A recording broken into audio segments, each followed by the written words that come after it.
Oi, pessoal, tudo bom? Eu sou José Carlos Pinto falando com vocês aqui no canal Falando com Ciência, sobre aspectos da educação, da ciência e da pesquisa que se faz no Brasil.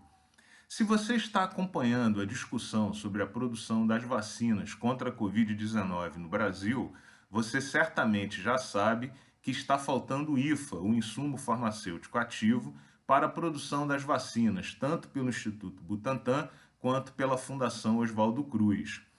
Se você não conhece o processo normalmente usado para produzir medicamentos, é importante dizer que numa primeira fase, usualmente é produzido o IFA, ou o princípio ativo que de fato combate a doença. E numa segunda fase, é produzido o medicamento propriamente dito, quando o princípio ativo é diluído, misturado com outros ingredientes para a produção de soluções, suspensões, cápsulas ou comprimidos.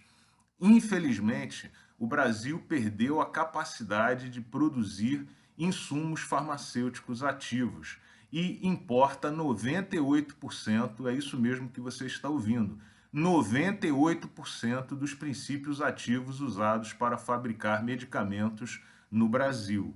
Por isso, se você usar um remédio contra a dor de dente, é bastante provável que o princípio ativo que vai combater a dor tenha sido importado da China ou da Índia.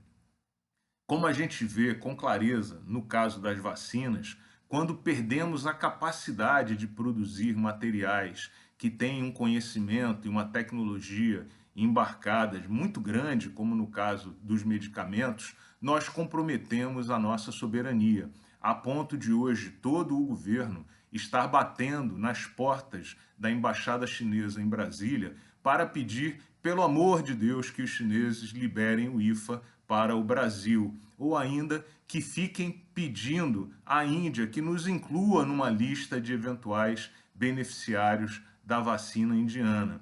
É exatamente uma vergonha. Nós nos desindustrializamos e simplificamos a economia brasileira no momento a altíssimas taxas, como temos mostrado com frequência aqui no canal. O percentual da indústria hoje na economia brasileira equivale ao mesmo percentual que existia na primeira metade do século XX. Portanto, não é exagero dizer que hoje vivemos um período, do ponto de vista da industrialização, de alguma maneira equivalente ao período pré-Juscelino Kubitschek.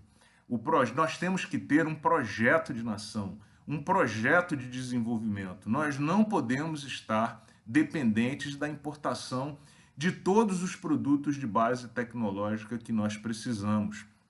O projeto de nação hoje do Brasil é derrubar florestas, produzir grãos e exportá-los in natura para o exterior. Ou então esburacar o chão, tirar os minérios, os minerais e exportá-los para serem beneficiados no exterior. Isso não é projeto de nação que se apresente para um país do tamanho do Brasil. Nós não podemos acreditar na mentira do livre mercado quando falamos de setores estratégicos. Em um mundo globalizado, as grandes corporações pensam em maximizar seus próprios lucros e nos seus interesses, não nos interesses das populações locais. É por isso que nós precisamos de um projeto de nação para tocar adiante. Nós precisamos identificar quais são as forças do Brasil e investir maciçamente em conhecimento e tecnologia nessas áreas. Se a nossa força é a biomassa, onde estão as pesquisas relacionadas às transformações da biomassa? Onde estão as empresas no Brasil que estão preparando a revolução das biorrefinarias? Se nossa força são os alimentos, onde estão as pesquisas de beneficiamento de alimentos e onde estão as empresas que beneficiam os alimentos aqui no Brasil e os exportam beneficiados e não in natura para a produção e a manufatura no exterior? Se nossa força é a energia renovável, onde estão as empresas que estão produzindo componentes tecnológicos para a produção de painéis solares e também de unidades de produção de energia eólica? Se a nossa força é o ecoturismo, por que diabos estamos destruindo o ambiente ao invés de preservá-lo? A resposta simples para quase todas essas perguntas é a de que nós não temos capacitação ou então de que os empreendimentos são inviáveis economicamente. As duas respostas são balelas. No primeiro caso, de não ter capacitação, a solução é simples. Temos que capacitar a nossa gente, o nosso povo, dando educação e financiando pesquisa, ciência e tecnologia. E no segundo caso, se o empreendimento não é viável economicamente hoje, nós temos que insistir com investimentos nos próximos 20 anos para que eles se transformem em empreendimentos viáveis, como fizeram tantos e tantos países do mundo.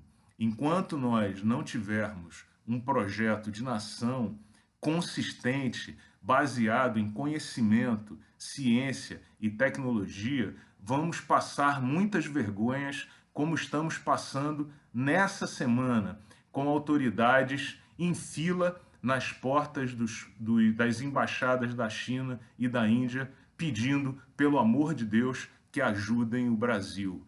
Isso não é papel digno para um país e uma nação de mais de 200 milhões de habitantes. Muda, Brasil! Educação, ciência e tecnologia. É essa que deve ser a base da nossa economia. Um grande abraço e até o próximo vídeo.